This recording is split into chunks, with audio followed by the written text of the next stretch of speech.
Sadashivasamarambham Shankaracharya Madhyamam Asmadacharya Pariyantam Vande Guru Paramparam.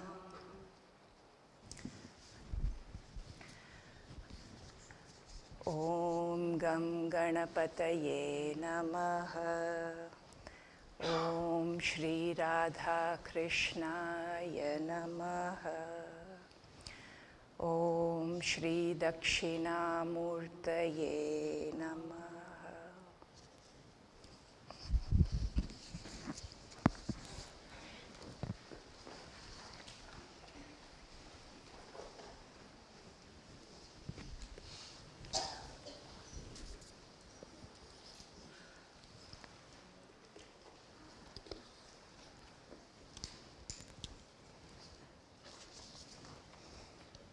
Thank you for all moving up in the front without even me telling.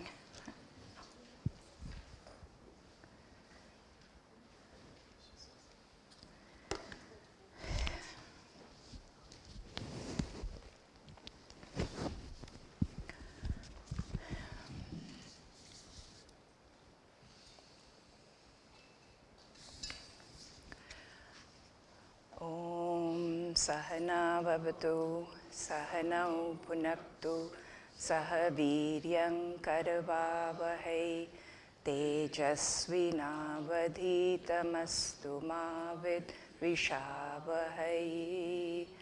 Om Shanti Shanti Shanti.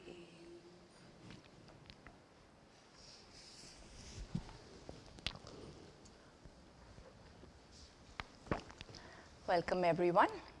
Can you hear me okay at the back? Yep. I'll do it here. Okay.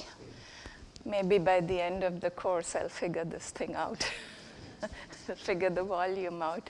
So welcome everyone, and welcome to all those who are watching the recordings later. We are in the middle of the text.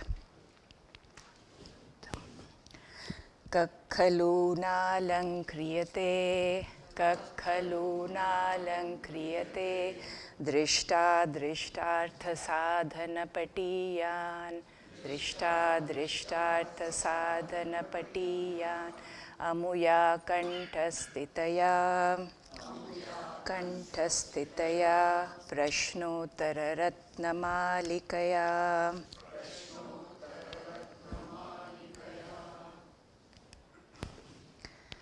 Kim lagutaya moolam, kim lagutaya mu, prakruta purusheshu yayancha, purusheshu yayancha, ramadapikashuraha, ramadapikashuraha, smara sharanihato nayaschalati. Smara sharanihato yaschalati.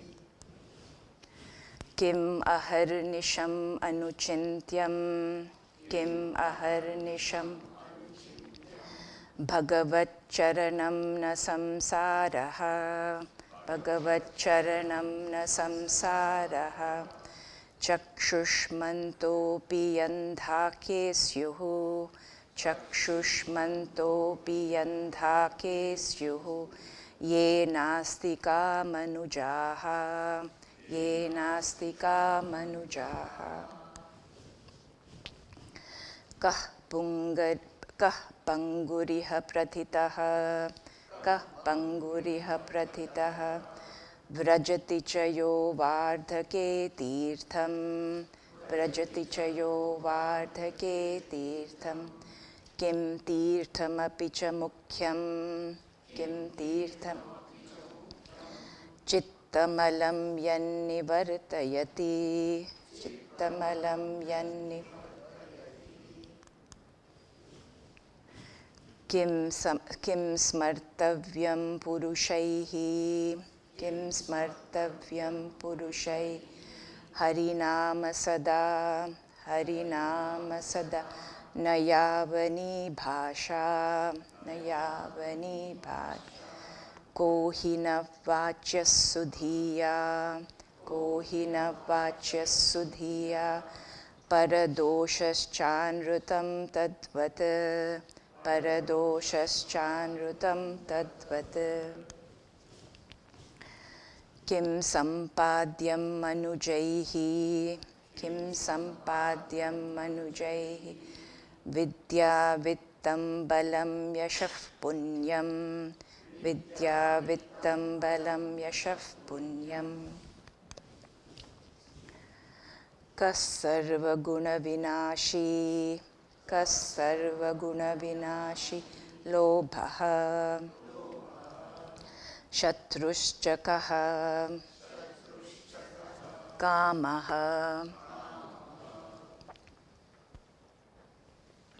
So we ended last class at this verse, which talks about what is the vinashi, what is the destroyer of all good qualities. And we saw lobha, greed, and what is the enemy, who is an enemy, kamaha, desire. So there was a metaphor that we compared kama, desire, and lobha, greed, to quicksand and somebody whose head is on fire. So the quicksand sucks you in without you doing anything, and the person whose head is on fire is running around lost, running around here and there, searching for that water to put the fire out, and that ends up being an endless struggle. So if you compare the water, the search to things out there, you're never going to be contented with what is already here.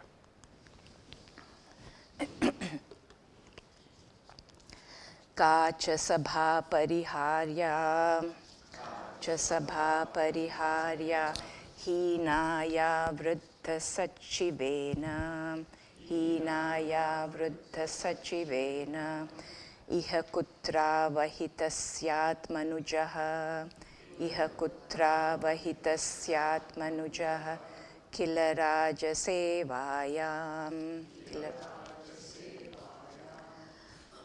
So, cha and ka sabha. Sabha means an assembly or a gathering. Anything? Okay. No, I was looking at the back. Okay. What is an assembly? What assembly or what gathering? Pariharya is to be avoided, is to be given up. And the answer is ya hina, that which is deficient or wanting in what? Vriddha sachiva. Sachiva means an elderly person, or sachiva means a council or an association with who? Vriddha sachiva, with elders or with older, wise people. And why was this important in ancient times?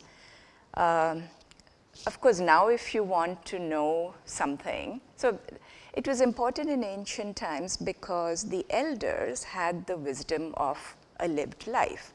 So you would take their advice, take heed their words. Today, if you want to know something, how often do you run to an elder?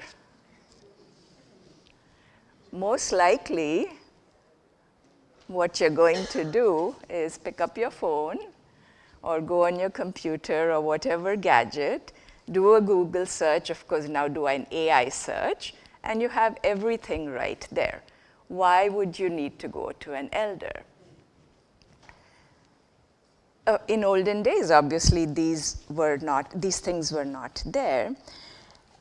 So we can't take, in today's concept, how to apply this sabha, the company of elders, so a gathering where you have elders, wise people, how do we apply that to today, our lives? All of us go to social gatherings, obviously, grihasthas, we have social obligations, responsibilities. How many of these gatherings that you go to have elders in them? Very few, right? And of course, I think it's politically not correct to define who an elder is. If you're an elder, you know you are an elder or a senior. How many of these gatherings have such people? And when you go to such gatherings, when you're going to fulfill your societal obligations, what do the conversations in such gatherings usually revolve around? Of course, many of you who have, who invite a Swamiji to their home or have a sannyasi to their home, it's a very, very focused spiritual topic. But when you go to social gatherings, it's usually politics, weather, movies, what is the most recent gadget, what is the most updated car you have, sports. So these are, and usually you have men, in Indian context, you have men huddled together somewhere in one room. The women are all in the kitchen cooking for everybody else. And the women, what are they talking about? They might be sharing recipes or talking about some fashion or jewelry. Nothing wrong in any of that. So there's absolutely nothing wrong in going to a social gathering, having such conversations, because interacting with people is very important for our well-being. That there's a lot of studies showing that.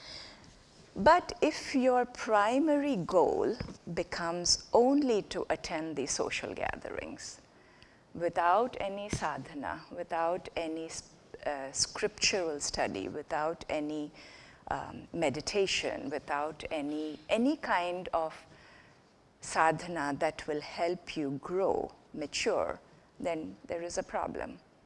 That's what, we can't avoid these gatherings for most of us, but you can minimize attending them, and even if not minimizing, attend them, but do everything else which will uplift your, make you mature, make you grow. I remember Swamiji saying in one class, maybe fairly recently, and I've heard it before, when he was in his Purvashrama, when he was working for a big, he was a contractor or working for a big computer company, there would be work-related meetings that he would be required to attend, or work-related, like Christmas parties, things like that. So he would, and he's already at that time, he was not drawn to these social occasions. So he would go to these events and be sitting in a corner by himself. And one person would walk up and, strike a conversation, wonder why this person is sitting in the corner, strike a conversation. And Swamiji would I don't know if he did that intently or very daftly, the conversation would turn towards a spiritual topic. And very soon, a whole bunch of people would gather there to listen to him. So when you go to a social event, I'm not suggesting you do that, because you may not be invited to the next event by that person. So just keep that in mind. If this is your main, and with the season changing, the summer coming up, a lot of weekends go in social obligation. It's not a wrong thing, it's not a bad thing. I would suggest come for the morning classes anyway on a Saturday, and then go and do whatever you have to in the evening.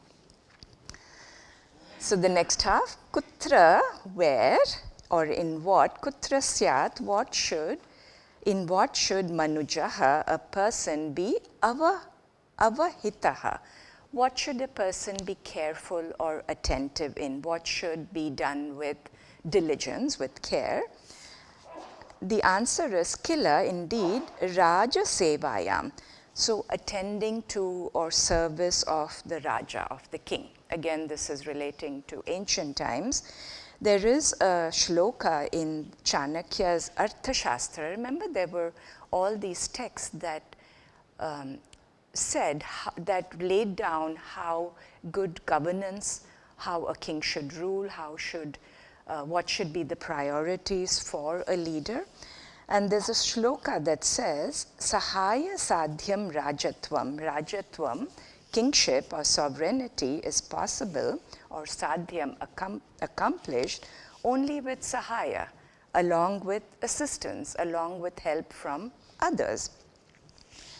Just like chakram ekam na vartate, just like a single wheel does not, just like a single wheel cannot move a chariot. Chakram ekam na vartate, kurvita sachivan tasmat tesham cha shrunuyan matam. Tasmat, therefore, kurvita, a king should do, a ruler should do what? Should appoint who? Sachivan. Sachivan is again ministers or cabinet, wise council. Matam, with thought carefully, and shrunuyan, tesham, he should listen or listen to or heed their advice or counsel.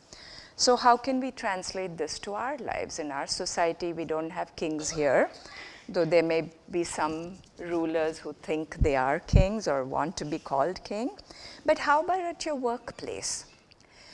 Most of us do not rise up the ladder in isolation. We don't work even though you might be working in a cubicle, it's a team effort. So you don't succeed, we don't get ahead if we are working by ourselves without taking the whole team into account. So we need to be alert in how we serve the team, keeping in mind the welfare of not only yourself, but the whole team, everybody involved. I know the corporate culture can be a little, is a little different, and there's a lot of backstabbing and, climbing up over somebody, but when you're tempted to do that, you can be mindful of what teamwork is. Pranadapi koramyaha kuladharma sadhu sangascha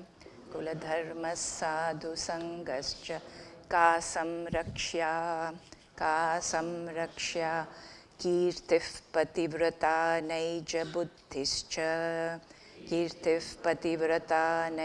buddhischa. So kaha ramyaha, what is dear or what is more beautiful, what is precious, pranatapi, than even life or than even one's breath. And the answer is kula dharmaha, following the dharma, the traditions of the kula, of the family, of the lineage, cha, and sadhu sangaha. We've heard this word so many times, association or company with good people, with sadhus, with dharmic people.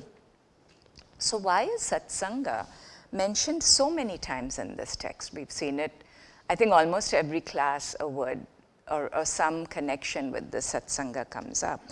There is a shloka which says, Kshanam, so there is a shloka which says that satsanga is considered to be a best shortcut sadhana for spiritual growth. So it says, Kshanam iha sajjana sangatihi eka, iha, here in this life, eka shanam, even one moment of what? Sajjana sangatihi, association with good people or good or sadhus, bhavati bhava arnava tarane nauka. It becomes bhavati, a nauka, a boat, to do what? Bhava arnava tarane, for crossing, tarana, for crossing the arnava, the vast ocean of what? Bhava, of samsara or of existence. So being around good people makes our life's challenges easier to maneuver. We can, again, going back to the wise counsel of elders, we can get hints, we can learn from our other people, even in the satsanga, even if they're our own age or even younger people, we can learn from their experiences, and that can help us deal with our own life challenges in a better way. Ka samrakshya, what is to be preserved or protected? Kirtihi is good report or a good name. Pativrata, of course the women in this audience are not going to like this. It says the conduct or the reputation of the husband. We'll translate it to spouse. Cha and naija buddhihi, one's own buddhi, one's capacity to discern, one's viveka, one's sense of dharma and adharma. These are to be preserved. And in ancient culture, Kirti, why is fame? Again, we have to keep in mind when this text was written. Nowadays, there are people, of course, who do consider, who are, okay.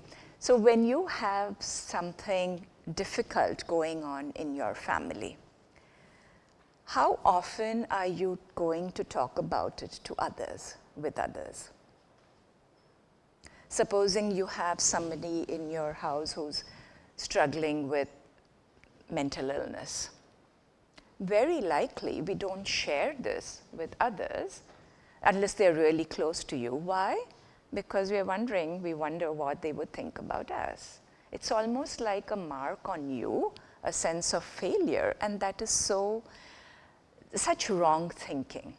So you're kind of trying to maintain your quote unquote reputation as a good family by not sharing. So in olden days, this kirti, fame or glory, was linked to moral excellence, to heroic deeds, like if somebody came back from the battle and they had won, so that was fame, and to the society, a social contribution in general.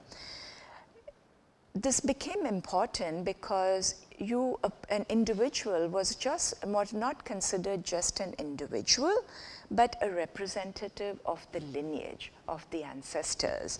And thus a good name was very important to maintain and achieve. Pativrata, of course, obviously having a healthy relationship, maintaining that healthy relationship is important. It's important to be protected, because if you don't have a good relationship with your partner, your life is going to be very miserable.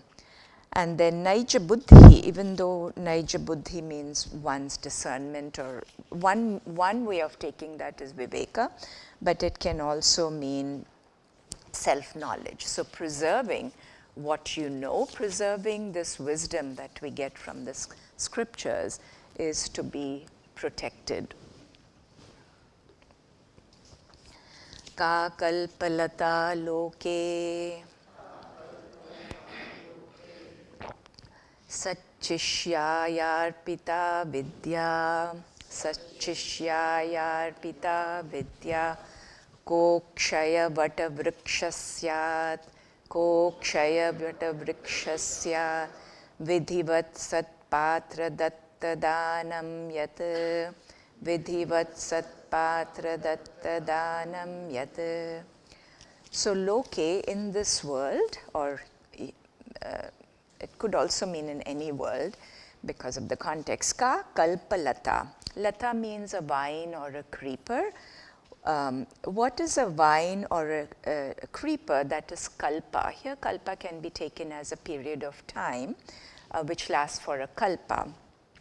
So in Hindu cosmology, there was a very complicated system of kalpas, yugas, manvantaras, to describe the cycle of inception, maintenance, and dissolution, of creation, preservation, and dissolution.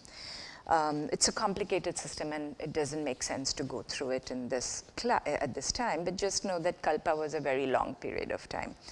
In the Puranas, there is something called a kalpa vriksha. Vriksha means tree, which was one of the precious things that came out of the churning of the Milky Ocean in the Puranas. So this tree was considered to be a wish-fulfilling trees. So it's a mythological tree that was thought to fulfill one's wishes for a very long period of time, and indicating it was almost, the tree was non-dying because your wishes could be fulfilled till till the next cycle of birth. So here it is Kalpalata, which is compared to this Kalpavriksha, and the vine that fulfills all desires for a really long time. And what is the answer? Vidya, knowledge, which is arpita, given, to whom? Sat shishyaha, to genuine, deserving students or seekers. That knowledge never dies.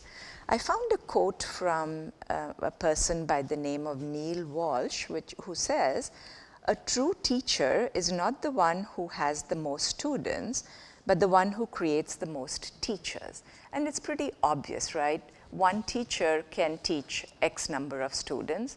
Each of those students has the potential to become a teacher and then teach a whole bunch of other students. So this knowledge gets passed on in any subject.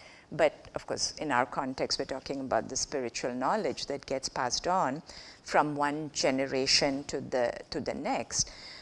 In our Guru altar, the prayer that we say at our Guru altar, Sadashiva Samarambham Shankaracharya Madhyamam Asmad Acharya Paryantam Vande Guru Paramparam. One day I bow down to, I worship this Guru Parampara, this lineage of teachers beginning from Sadashiva, Shiva, Lord Shiva himself. So this Vidya, the knowledge, is considered to be eternal, like I wouldn't say the word eternal, that is something like a wish-fulfilling, undying tree. And some of you may not know this, Pujya Swamiji was one such amazing teacher. He not only conducted, I think, 3 long-term courses in India and 2 long-term courses in this country, where a group of students, each batch of students was trained to become teachers. And of them, maybe about 200 plus have become sannyasi teachers. They've taken sannyasa and they continue to teach. But there are many among them who have not taken sannyasa but continue to teach. So this Vidya is what is like a vine or a creeper, undying creeper that can get passed on, live for a very long time. Kahasyat, what is Akshaya Vata Vrikshaha. Vrikshaha, what is a tree? Vata is a banyan tree. What is like the Akshaya, undecaying banyan tree? We just saw that Kalpa Vriksha before, but here it means what protects the banyan tree from dying.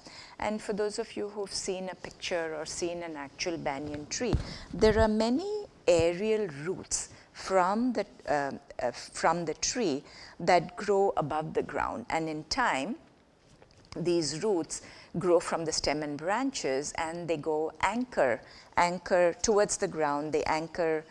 They form like a pseudo trunk that supports the main trunk. So what is considered to be like the banyan tree? Yat, that, Sat Patra Datta Danam, that gift which is Datta, given, to whom? To a Sat Patra, to a deserving recipient. Vidhivat, which is in keeping with the rules of giving. And it's connecting, this half of the verse is connecting to the first half, where giving knowledge to a deserving student or a genuine, earnest student who can pass it on to others keeps this, just like the knowledge keeps this through the Guru Shishya Parampara, is kept alive, is kept undying, just like the banyan tree whose aerial roots help to keep it undying.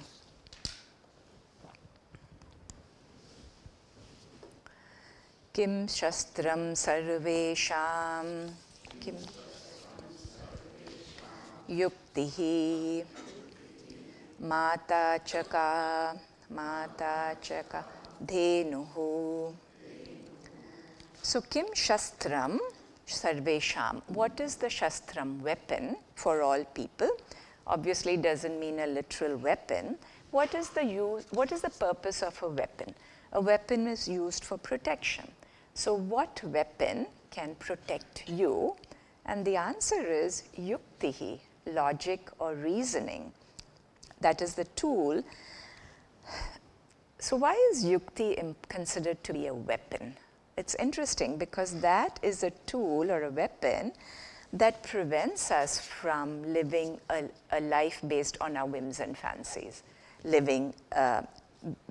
that prevents us from acting on impulses, our agendas or the agenda of others. It helps us to think critically in a situation where we may not know what is the right thing to do, what is dharma, adharma, to differentiate. It helps us build our dharmic muscles, so to say. And in Viveka Chudamani, there is a verse, shloka, number 13, which says, Arthasya nishchayaha drishto vicharena hitoktitaha. Nishchaya, so this Viveka Chudamani is defining this yukti further. Nishchaya, which is ascertainment or conviction, arthasya, of an object, of any object or the truth, drishtaha, is seen, is obtained. How? Vicharena, by inquiry or reasoning. Hita uktitaha, guided, uktitaha, which is said or guided by the words of who? Of beneficial words, hita, beneficial words of the Guru and the scriptures. So this yukti muscle, this capacity to increase the ability to increase our capacity to reason better, to think critically, is with the help of the scriptures, through the words of the Guru. Na snanena na danena pranayama shatena va. So na snanena, not by ritualistic bathing. So this part is referring to the Purva part, the beginning portion of the Vedas, where a lot of rituals and yajnas were mentioned. So there was a ritualistic bath that needed to be done. Na danena, not by giving charity, not by giving. Of course, giving is a good quality to develop, but it says your yukti, your capacity to reason, does not come by a ritualistic bath, na danena, va pranayama shatena, or even by 100 pranayamas. So pranayama, of course, part of meditation. So we have to be careful here. So is having a ritualistic bath a bad thing? Is doing pranayama, breath control, a bad thing? Is giving charity, giving a danam is a bad thing? No, none of these are wrong. But to recognize that by giving charity or by doing pranayama meditation, they are all indirect means only to gain knowledge. They are not direct means. They help us gain adhikara, adhikaritvam, the capacity to be prepared. We can prepare ourselves, but yukti or vichara, along with shruti, the Guru's words. So we have the three pillars of Vedanta: shruti, the scriptures; yukti, reasoning or logic; and anubhava, our own experience, not by itself. We can have all fantabulous experiences during meditation, or even in deep samadhi, or even seeing a rainbow. But our experience, in keeping along with shruti and yukti, are the three pillars of Advaita, of Vedanta, and therefore this yukti becomes like a weapon because it can help us navigate life's challenges. And chaka mata, and who is like a mother, mata, dhenuhu, a cow. So I don't know what the connection between this quarter and the first quarter of the verses. Remember, even though this text is attributed to Shankara, there is no sequential development of a topic. So mother is compared to a cow in a symbolic way. So just as a cow feeds her calf, a mother nourishes her child, the baby, physically, literally feeding milk, emotionally and spiritually as the baby is growing up. And in many texts, the cow represents the ability, compared to a cow, mother is compared to a cow, but the cow represents the ability to extract the essence of the teachings. Represents the ability to extract the essence of a complex situation. Many of you know the Gita Dhyanam, where there is a verse which says, Sarvopanishado gavo dogdha gopala nandanaha. So Sarva Upanishadaha, all Upanishads are compared to what? Gavaha, are compared to the cows. And Gopala Nandanaha, Krishna, who is the milk, the protector of the cows, is compared to the Dogda, the milker. Partho Vatsa Sudhir Bhokta Dugdham Gitamritam Mahat. Parthaha, the Arjuna, the son of Prithu, who is Sudhiha, who is wise, is compared to Vatsa, the calf. The calf who bhokta enjoys or drinks the milk, Gita Mahat, Gita Amritam, the milk nectar, milk-like nectar of the Gita, of the glorious Bhagavad Gita. So a cow is compared to the mother who feeds the child, who gives the child, literally feeds the child food. Imagine, many of you are parents, so imagine when your child was a newborn baby.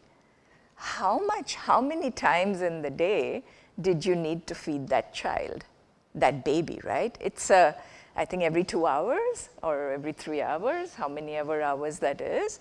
So the mother has to feed the child, nourish the child, and also the mother has to teach as the child is growing up. The mother is the one who gives the values to the child, extracts the essence, as it were, to make the child grow, mature, and become a dharmic person in society. So the cow, the mother, is compared to the cow. Kim no balam yadhairyam ko mrityuhu yad avadhanarahitatvam So kim nu balam, what is strength? Balam, strength. Yat dhairyam. Strength is that which is considered to be firm, or courage. Dhairyam means courage, but many other meanings. Stability, composure, firmness. The dhairyam in Sanskrit is defined as dhirasya bhavaha dhairyam. So courage, the state of being courageous is called dhairyam. In the English dictionary meaning, in the dictionary English sense, there is a difference between courage versus fearlessness, and I had to look it up. So dictionary meaning, courage is acting despite feeling fear, whereas fearlessness is the absence of fear altogether. So it is good to be courageous, but in Advaita Vedanta, fearlessness or abhayam is not the absence of fear, but the presence of knowledge of your non-separateness from or oneness with Atma, Satchidananda Atma, when you know there is nothing other than you, quote unquote you, where would fear stem from? You are fearless. You are fearlessness itself. In the Taittiriya Upanishad, there is a famous statement that says, Dvitiyadvai bhayam bhavati. Bhayam, fear, bhavati, arises, dvitiyadvai, only because of a second. So duality alone leads to fear.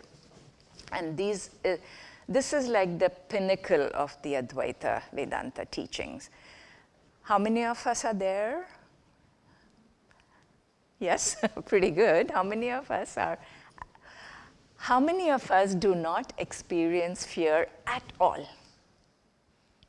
At any time? I don't see any hands go up, right?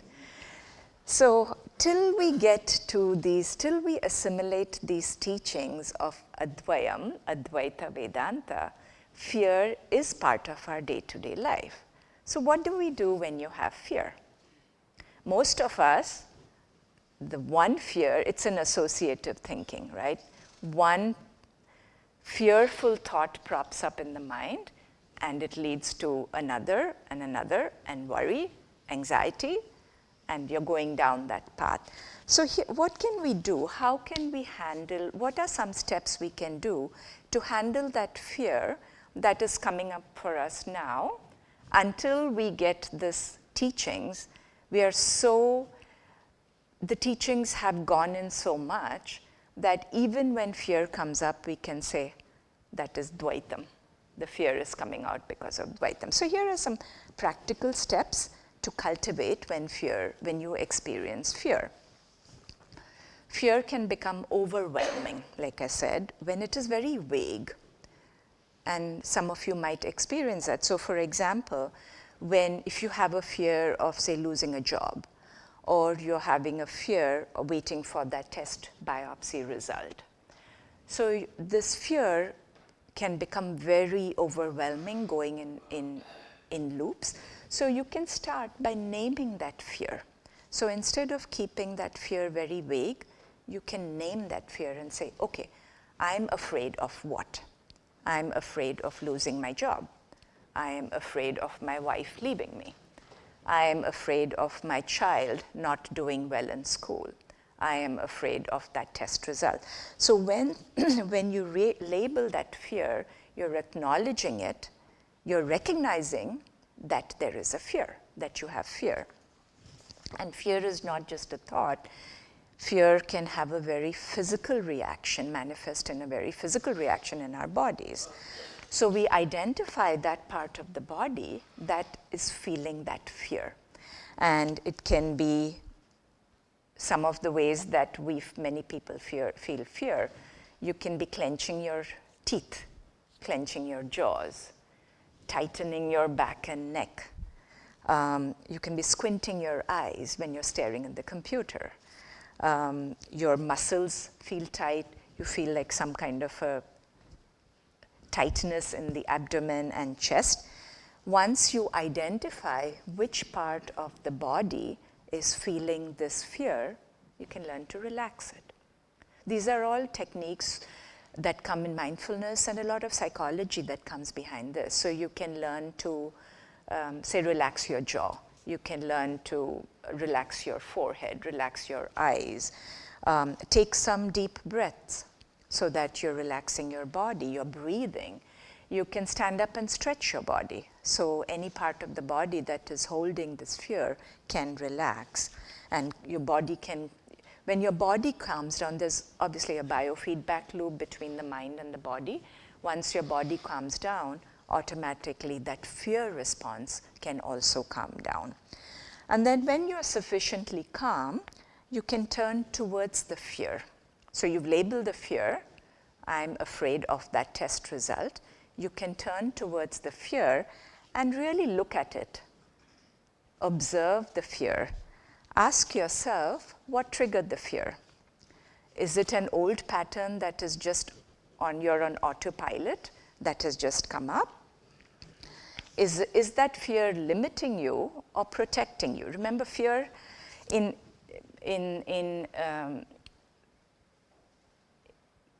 I want to say social development, but I shouldn't say social. In the hunter-gatherer times, fear was a good thing. If you saw a tiger, you better have that fear to run away or to shoot it. So fear, find out, you can see if this fear is protecting you or limiting you. And then, is it realistic? So you're turning now away from reacting to the fear, your body is reacting, to observing the fear. You're becoming a sakshi of that fear. Then you can apply yukti, which we saw in the prior verse, a lot of reasoning. Instead of jumping to the worst case scenario, you can say, what else could be true of this situation? What other possibilities, what other outcomes could this situation have? And then, once you've done that, you can anchor yourself in something bigger. And here is where our good old Shravana, Manana, Nididhyasana, key spiritual practices in Advaita Vedanta, immersing ourselves in these teachings, satsanga, associating with like-minded people, it can help us, remind us of the verse, Shankara's verse, Advitiyat bhayam bhavati, that fear stems from duality alone, and reminding ourselves of our true nature, that as Satchit Ananda, Aham Brahmasmi, I am non-dual Brahman. And when you do all this, don't forget to breathe. We continue to breathe. It's a step, and I just thought this was important because we don't get to these steps in a Vedanta class. But I think so many of us, and I've heard from and sometimes our minds just go off on a tangent. And it's important to pull it back so that your reasoning, your yukti, your vichara doesn't get washed away. So kaha mrityuhu, what is likened to death, yat, that which, avadhana rahitatvam. Tattvam, the state of being, rahita, without what? Avadhana, attention or care. So the absence of caring is compared to death. In this, I would think, take it just in the psychological sense, when you stop caring for yourself or caring for others, we kind of become apathetic. You lose a sense of purpose in life, a sense of belonging. You've heard sometimes people who are very depressed, when you suggest do something, why don't you do this? They would say, what for? So that shows that if we are not taking care of our physical and emotional, psychological health, it can lead to, if you don't take care of our emotional and psychological health, we are never going to get these Advaita Vedanta teachings will be very superficial, will be word bites in our life. They would be just something, okay, I know the English language, I also know Advaita Vedanta.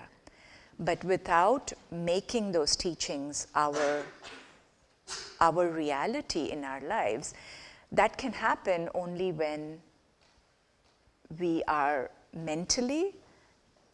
sufficiently mentally and physically, emotionally reasonable. I shouldn't, So obviously somebody who's dealing with severe depression, none of these teachings is going to go in, right?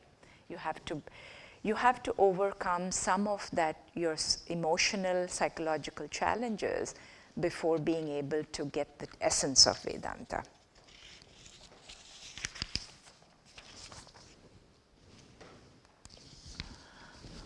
Kutra visham dushtajane kimiha ashaucham bhavet kimiha aushcham rinam. That's a tongue twister. Kutra visham, where is poison, or what is considered poison? Dushtajane, in the company of dushta jana, a jana of people who are adharmic. And this dushta jana, sajjana comes so many times in this text. It's important to recognize, to make sure that we are not labeling the person as good or bad. Because if you understand the teachings of Vedanta correctly, it is the same divinity that is present in you, me, in the dushtajana, in the satjana. So we are not labeling the person as good or bad. The person's behavior is what is considered good or bad, dharmic or adharmic. So we can avoid such people because they're considered to be poison. But what if you're related to such a person? If you have such a person in your life, you have no choice but to be, you have to, if you're living with such a person, they are in your lives, you have no choice of avoiding them. So what do? You can try and avoid them as much as you can, but what if it is your spouse? There's no chance of avoiding, right? If at all possible, and if you have the capacity to, we can try to change them. Bring them to the Advaita Vedanta classes. Of course, that can backfire very badly. It can lead to a whole different can of worms opening up. But we have to recognize that change, how much ever we try to change someone, the change is not going to happen unless they want to truly change. So Pujya Swamiji used to say, what happens when what we can do, we feel helpless, right? When you're trying to change someone, help someone, but not able to. You have to learn to draw boundaries so that you're not constantly getting hurt. But then you can say a prayer for that person. And prayer is an amazing way to change ourselves, to change our reaction, our minds towards this dushta jana. Our prayers may or may not help the other person, but it certainly can help us. There is a story that Pujya Swamiji had said. I remember listening many years back. So there was this daughter-in-law who goes and complains to Pujya Swamiji. Said, my mother-in-law is the mother-in-law from hell. You know, she is always finding fault with me. She is complaining. She is giving me such a hard time. And she sits in the morning, every morning, she's sitting 3 hours in her puja room doing puja. And I don't understand, why is the puja not helping her? So, of course, Pujya Swamiji very patiently listens to all her complaints, and he answers. He said, imagine if she was not doing puja. So, puja can change the other person or may not, but it can certainly help us. Iha kim bhavet, what is considered to be a shaucham, impure. The meaning of shuch has many meanings, but here we can take what is considered to be a shaucham, impure. Rinam, nrunam. Rinam means debt, nrunam of people, of mankind. In our scriptures, so again, going back earlier, we don't live our lives in isolation. We live in a society, we owe a lot of people debt. And in our scriptures, the Rig Veda mentions 3 kinds of debts, or rinam, and this got expanded in the Taittiriya Samhita to the Pancha Mahayagnya, or Pancha Rinam. It was called yagnya as a sacrifice. Rishi Yagnyam, Deva Yagnyam, so this is the Pancha Mahayagnya. Rishi Yagnyam, Rinam is the debt towards who? Rishi, to the rishis or the teachers. How do we repay that debt? By studying, practicing what we are taught, sharing that knowledge.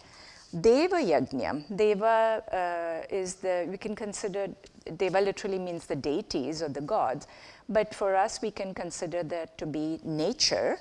Protecting the environment. How do we repay that debt to the devas, to nature? By protecting the environment, being dharmic. Pitru Yagnyam cha, and the rinam, Pitru Rinam, the debt to our ancestors, to our parents. Without our parents, none of us are going to be sitting here. Debt to our ancestors, honoring the ancestors, honoring the family lineage, raising good children. That is a debt you can pay back to your pitrus. Pitru yagnyam cha sarvada, always. Nru yagnyam, so the debt to nru, people, mankind or society. We can do this by seva, by giving dhanam, helping somebody in need. Bhuta yagnyam, bhuta rinam, giving the debt to all living beings, to all creatures, animals, showing kindness to all living beings, including animals, plants, and cha kurya and kuryat shaktya. Doing these should be done according to one's capacity, according to one's shakti. Na hapayet. These should not be neglected or given up.